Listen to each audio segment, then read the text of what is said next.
Hello, this is Jonathan Musandao and Rohey Jain, junior students from DAUS, the Dakar American University of Science and Technology.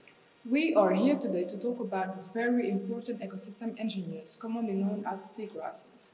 You might ask yourself, what are seagrasses? Seagrasses are a hidden wonder, something that everybody should know about. They can be simply described as flowering plants that grow in shallow marine environments all around the world. From the 60 existing seagrasses, three are found here in Senegal: the Cimodocea nodosa, Zostera noti, and Halodule recti.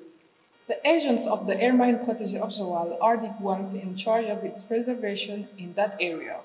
Seagrasses in general have a multitude of advantages for the ecosystem of the zone they cover. The three we have presented favor the stabilization of the sediment and prevent from coastal erosion. However, they do more.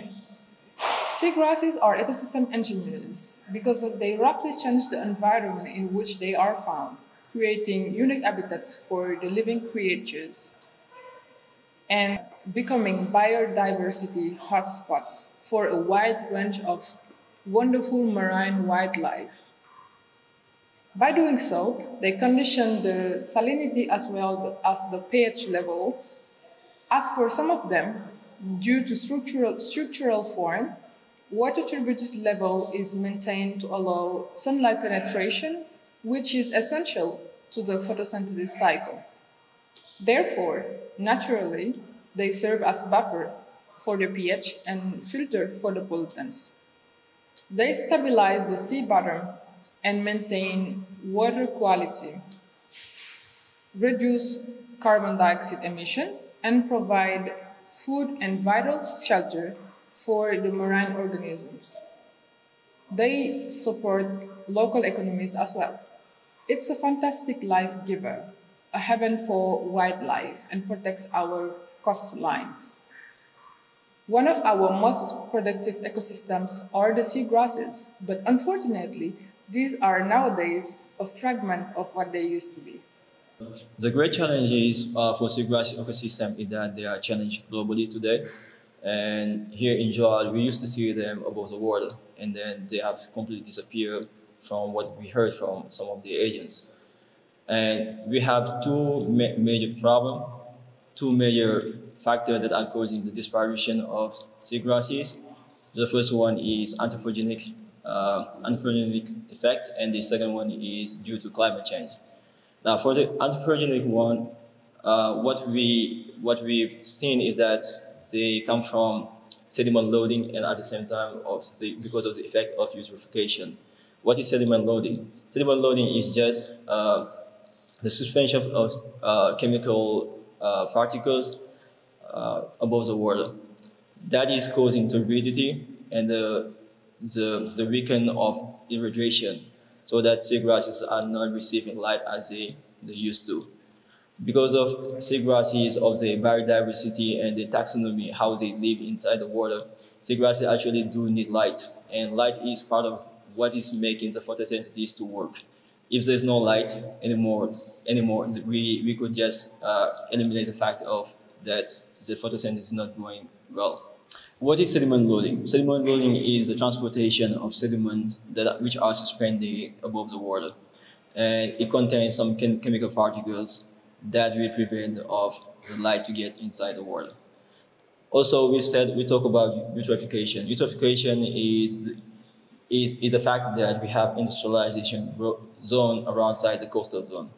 Here in Senegal, with the presence of zircon in the industries, which are pouring some of their chemical particles inside the water, and that is part of that. Part of this is contributing to the decline of the seagrasses. Also, we have the climate change effect, which is more recurrent and which is causing more damage to the seagrasses bed. We can start first with the presence of CO2 and some of the greenhouse gases, which are increasing in terms of CO2 inside the water, and then it's causing competition between the seagrasses and the algae. As we know, the algae actually they can shadow the seagrasses and then prevent the light penetrating the surface of the water. Because of the light, as we said, photosynthesis is part of the seagrasses in order for them to grow. And then the light is going to is not going to reach anymore the seagrass. Besides the fact that it has been reported that seagrasses are experiencing real threat throughout the world, we know that solutions are being taken. Here in Senegal, we're thinking of taking such solutions as mapping, monitoring, and as well as restoration, which may cost a lot of money, but you know, because it's part of the solution, that's the reason why we've considered it. The mapping is an important step. It consists of delimiting the zone where seagrasses grow.